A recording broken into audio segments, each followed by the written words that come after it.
Kaalam ni Solomon 6. Busa kamong mga hari, kamong nagmando sa tibuok kalibutan patalinghugi ang akong isulti ug pagkat-on gikan niini. Nagdumala kamo sa daghang mga nasod ug mapagarbuhon nga daghan ang mga tawo nga ubos sa inyong pagmando. Apan ang Ginoo nga labing halangdon maoy naghatag niining maong awtoridad nganha kaninyo. Usisahon niya unsa ang inyong nabuhat ug unsa ang inyong gilaraw nga buhaton. Nagmando kamo sa ngalan sa Dios ug sa iyang gingharian ug kun dili kamo magmando sa minatarong, kun dili ninyo tumanon ang balaod, kun dili kamo magkinabuhi subay sa kabubut-on sa Dios, mahiagom kamo sa kalit ug makalilisa nga silot. Ang hukom higpit kaayo ilabi na alang sa mga anaa sa gahom.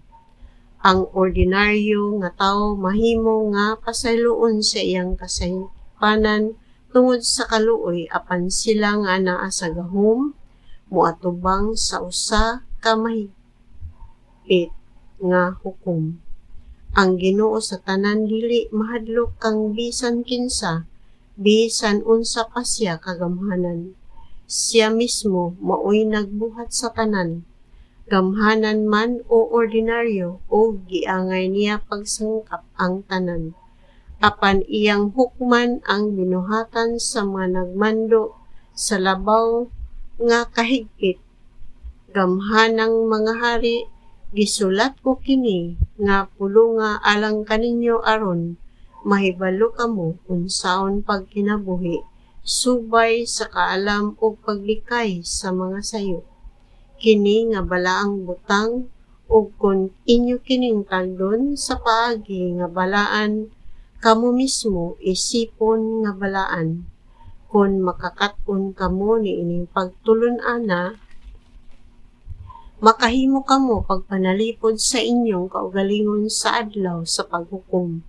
Busa himoa ang akong pagtulon-an nga inyong bahandi o kalipay ug daghan kamog makatunan. Ang kaalam masanag nga nagsidlak ug dili gayud muawok. Sila nga nahigugma ug nangita kaniya sayon nga makakaplag kaniya. Dali siyang magpaila sa iyang kaugalingon kang bisan kinsa nga nagtinguha kaniya. Bangon og sayo sa buntag aron pagpangita kaniya og dili ka maglisod, kay makaplagan mo siya nga maglingkod sa imong pultahan. Ang inyong pagpangita sa kaalam maoy pagkabot sa hingpit nga pagsabot. Kung kanunay kang magbaton og kaalam sa dili madugay, makakaplag ka sa kalinaw sa hunahuna. Kay mangita siya kanila nga angay kaniya o makaplagan ka niya bisan asa ka. Maluluyon siya o muuban kanimo sa tanan mong hunahuna. Ang kaalam magsugod sa dihang kinasingkasing kang magtinguha sa pagkat-on. Ang tinguha sa pagbaton sa kaalam maoy paghigugma kaniya. Ang paghigugma kaniya maoy pag-amping sa iyang mga balaod. Ang pag-amping sa iyang mga balaod usa ka kasiguruhan sa pagkawalay kamatayon. Ang pagkawalay kamatayon magdala kanimo haduol sa Dios. Kining tinguha sa pagbaton sa kaalam mag-andam kanimo sa pagmando sa usa ka gingharian.